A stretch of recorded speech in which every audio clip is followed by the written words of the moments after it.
The wind howled through the pines like a pack of wolves on the hunt, carrying with it the scent of damp earth and the distant promise of snow. The fire in the center of the Cherokee village crackled and spat, casting long shadows against the hides stretched over the lodges. The women moved quietly, their breath visible in the cold night air, their hands busy with tasks that had become second nature, mending hides, grinding corn, and whispering prayers to the spirits of their ancestors. But tonight, their voices carried a weight heavier than usual. The men were gone. Taken by fever, by war, by the relentless push of settlers hungry for land. The village was a hollowed-out shell, a place where laughter had once echoed but now only the wind dared to speak. Among the women, two stood out, not just for their beauty, but for the fire in their eyes. Ayanna and Noya were sisters, daughters of the village's late chief. Ayanna, the elder, had a face like the first light of dawn, soft but unyielding, her dark hair braided with beads that clicked softly as she moved. Noya, younger by 2 winters, was wild in a way that made the elders cluck their tongues. She carried a knife at her belt and a defiance in her stance that said she would not bend, not even to grief. They had buried their father and brothers with their own hands, and now they faced a future that stretched before them like an endless, barren plain. The twins arrived at dusk. No one saw them coming, but the dogs began to growl low in their throats, their hackles raised. Then, the scent of smoke and sweat, the creak of leather, and 2 figures emerged from the tree line. They were mountain men, the kind who lived more like ghosts than men, tall, broad-shouldered, their beards thick and wild, their eyes sharp as flint. Elias and Caleb, brothers by blood, bound by something deeper than kinship. They moved like they were part of the land itself, their buckskin clothes patched and worn, their rifles slung over their shoulders like extensions of their arms. The women froze. The last time strangers had come to the village, it had ended in bloodshed. But these men did not ride in with the swagger of soldiers or the greed of trappers. They walked slowly, hands visible, their gazes sweeping over the lodges, the children peeking from behind their mothers' skirts, the fields lying fallow. Elias, the elder by a handful of minutes, was the first to speak. His voice was rough, like gravel underfoot, but there was no malice in it. "We mean no harm," he said, his words slow and deliberate, as if he knew the weight each one carried. "We saw the smoke from your fire. Thought you might need help." Ayanna stepped forward, her chin lifted. "We need no help from outsiders." Caleb, quieter but no less imposing, tilted his head. "No men in the village. No crops in the ground. Winter coming fast."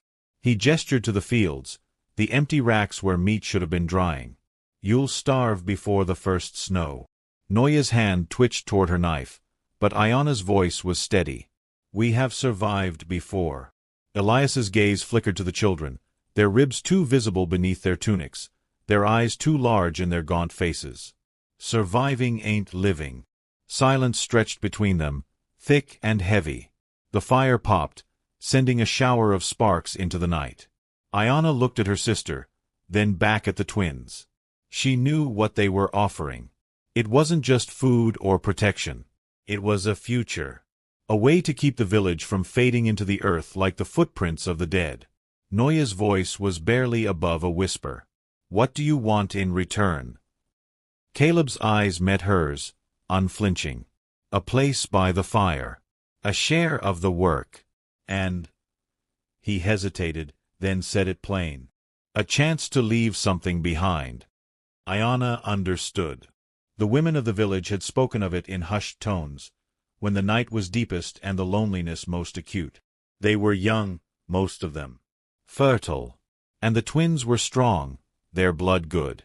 It was a transaction as old as time, one that carried the weight of both desperation and hope. She turned to the other women, their faces illuminated by the firelight. Some looked away.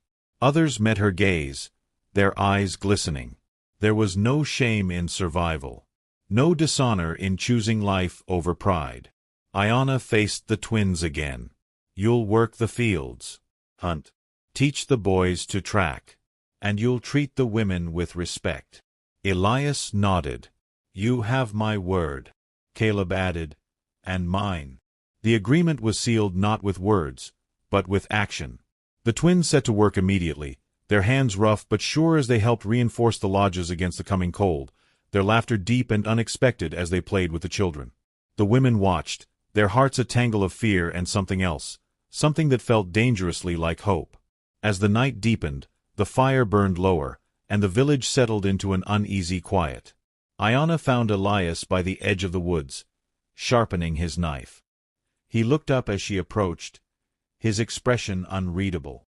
"You'll stay, then," she said. He tested the edge of the blade with his thumb.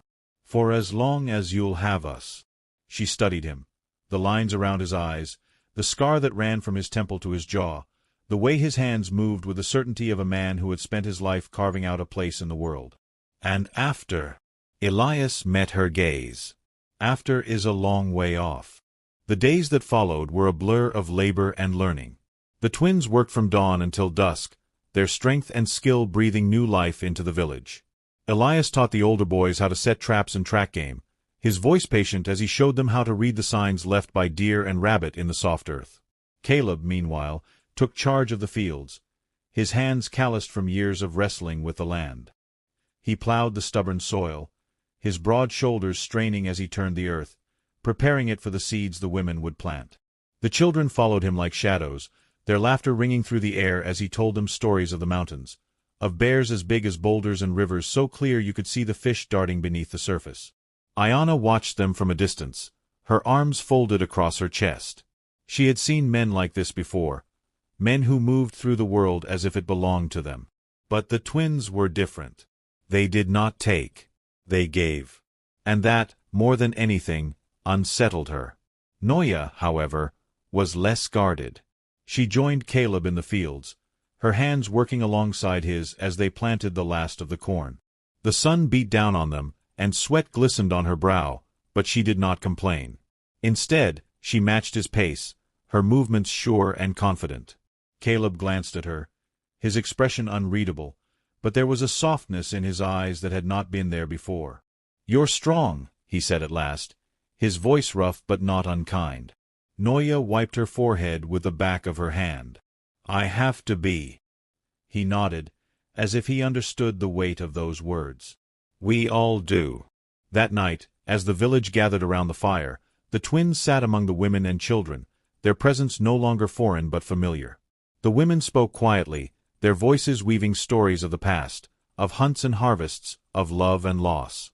The twins listened, their expressions thoughtful, their silence respectful. When it was their turn to speak, Elias told a tale of a winter so harsh the rivers froze solid, of how he and Caleb had survived by trapping wolves and eating their meat raw. The children's eyes widened, and even the elders leaned in, their faces illuminated by the flickering flames. Iona sat beside Elias, her shoulder brushing against his. She could feel the heat of him, the solidness of his presence. It was a comfort she had not expected, and it unsettled her. She had spent so long being strong, being the one others leaned on, that she had forgotten what it was like to lean on someone else. "You're quiet tonight," Elias murmured, his voice low so only she could hear. She glanced at him, her dark eyes reflecting the firelight. "I'm thinking." "About what?" "About the future." He was silent for a moment, his gaze fixed on the flames. "It's a heavy thing to carry." She let out a slow breath. "It's all I have left."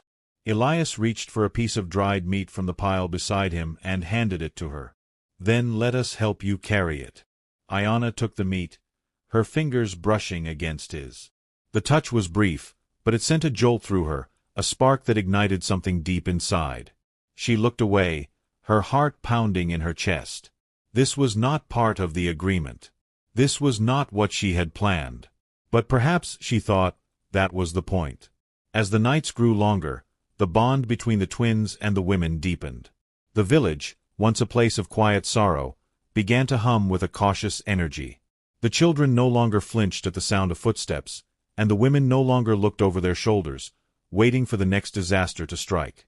The twins had brought more than just strength and skill, they had brought a sense of security, a belief that the future might not be as bleak as it had once seemed.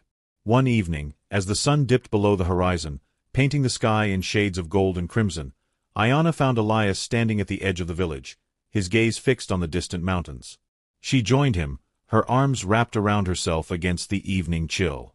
"You miss it," she said, her voice soft. He did not turn to look at her. "The mountains." "Yes." He let out a slow breath. "I do.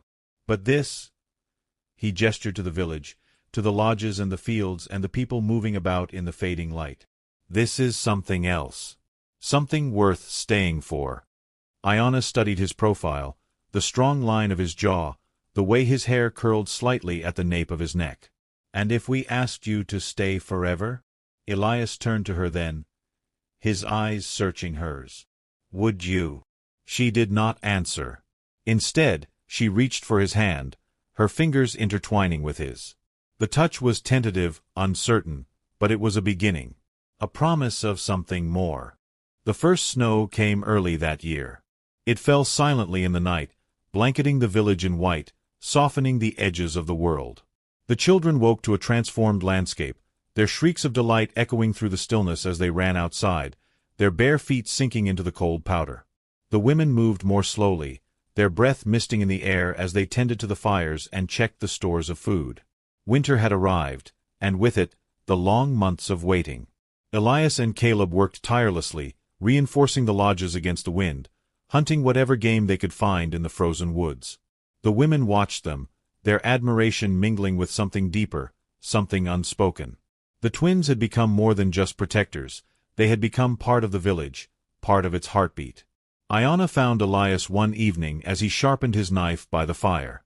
The children had finally fallen asleep, their bellies full for the first time in months, and the lodge was quiet except for the crackling of the flames.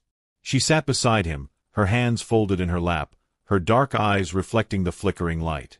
"We need to talk," she said softly. Elias did not look up from his task, but his hands stilled. "About what?" "About the future." He tested the edge of the blade with his thumb, then set it aside. "What about it?" Iona took a deep breath. "The women have decided. We want you and Caleb to stay. Not just for the winter, but forever." Elias turned to her then, his expression unreadable. "You know what that means." She met his gaze, her voice steady. "We do." He studied her for a long moment, his eyes searching hers. "And you're sure?" "We are." Elias let out a slow breath. "Then we'll stay." The decision was made quietly, without fanfare. The twins moved their belongings into the lodges, their presence no longer temporary but permanent. The women treated them with a newfound warmth, their laughter easier, their smiles more frequent. The village, once a place of sorrow, began to feel like a home again. But with the promise of a future came the weight of responsibility. The women knew what was expected of them, what they had agreed to. It was not just about survival anymore, it was about legacy. About ensuring that the village would not die with them. One night, as the wind howled outside and the fire burned low, Iona approached Elias. He was sitting alone, his broad shoulders hunched slightly as he stared into the flames. She sat beside him, her presence quiet but undeniable. "We need to talk about the children," she said. Elias did not look at her. "I know. It's not just about us anymore. It's about them. About the future of the village." He nodded, his expression grim. "I understand." Iona reached for his hand, her fingers intertwining with his. "We'll do this together." Elias turned to her then, his eyes softening. Together. The months that followed were a blur of quiet moments and shared burdens. The twins worked alongside the women, their strength and skill ensuring that the village not only survived but thrived. The children grew stronger, their laughter filling the air, their eyes bright with the promise of tomorrow. And the women, once burdened by grief, began to smile again. But the world beyond the village did not stand still. Rumors reached them of settlers moving closer, of land being claimed and fences being built. The twins knew what that meant. They had seen it before, the slow, inevitable push of civilization, the erasure of the old ways. One evening, as the sun set behind the mountains, Caleb found Noya standing at the edge of the woods, her arms wrapped around herself against the evening chill. He joined her, his presence silent but comforting. "We can't stay forever," he said softly. Noya did not look at him. "I know. We'll have to leave eventually.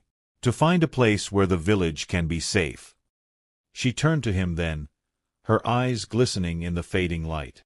"And will you come back?" Caleb reached for her hand, his fingers closing around hers. "Always." The final decision was made on a crisp morning in early spring. The snow had melted, revealing the green shoots of new life beneath. The twins gathered the women and children, their voices steady as they spoke of the journey ahead. "We'll leave at first light," Elias said. "We'll find a place where the land is still wild, where the village can grow without fear." Iona stood beside him, her chin lifted. "And we'll go with you." The women murmured their agreement, their faces a mix of fear and determination. The children, sensing the gravity of the moment, fell silent, their eyes wide as they listened. Caleb looked at Noya, his expression soft. "We'll build a new home. Together." She nodded, her hand finding his. "Together." The journey was long and hard, but the twins led the way, their knowledge of the land guiding them through the wilderness. They crossed rivers and climbed mountains, their path marked by the laughter of children and the quiet strength of the women. And when they finally found the place, a valley hidden between the peaks, where the land was fertile and the water clear, they knew they had found their home. The village was rebuilt, stronger than before. The twins worked alongside the women, their hands calloused but their hearts full. And as the seasons turned, the village grew, its laughter echoing through the valley, its fires burning bright against the night.